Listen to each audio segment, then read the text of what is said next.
जुन श्रीमतीलाई घरमा दबाएर राख्ने पुरुषहरू हुनुहुन्छ नि, उहाँहरूले मैले त खाना दिएको छु, लाउन दिएको छु, तँलाई अरू के चाहियो र भन्नुहुन्छ नि। चाहिएको खाना लाउन होइन क्या, खाना लाउन त माइतमा पनि प्रशस्त थियो। पुलपुलिएर बाबुकी प्यारी छोरी, आमाकी प्यारी छोरी भएर बसेकी हुन्थिन् माइतमा, सबैको प्यारी भएर बसेकी हुन्थिन्। जब घृणित हुन थालिन् तब श्रीमानको घरमा आएर मात्रै हो क्या, बुझ्नु भएन? खाना लाउन त तपाईँको घरमा के छ र? माइतमा त्यति खाएर यस आराम गरेर डुलेर घुमेर बसेकी थिइन्, सुखमा हुर्केकी थिइन्। दुःख त तपाईँको घरमा आएर भइरहेको छ अहिले। एउटा श्रीमती भन्ने बित्तिकै दबाउन नखोज्नुहोस्, बुझ्नु भएन? श्रीमती पनि कसैको छोरी हो, भोलि आफ्ना पनि छोरी हुन्छन्, बिहे गरेर दिन पर्छ। दुःख पर्दाखेरि आफूलाई पनि मन दुख्छ, त्यो सम्झिनुपर्छ मान्छेले।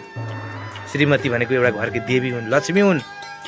पुज्न सके देवी, पुज्न नसके भोलि कालीको रूप धारण गर्ने भने तपाईँले सहन सक्नुहुन्न, तपाईँको घर तहस नहस हुन्छ। त्यसैले देवीलाई पूजा गर्न सिक्नुहोस्, तुच्छ वचन होइन, प्रेम गर्न सिक्नुहोस्।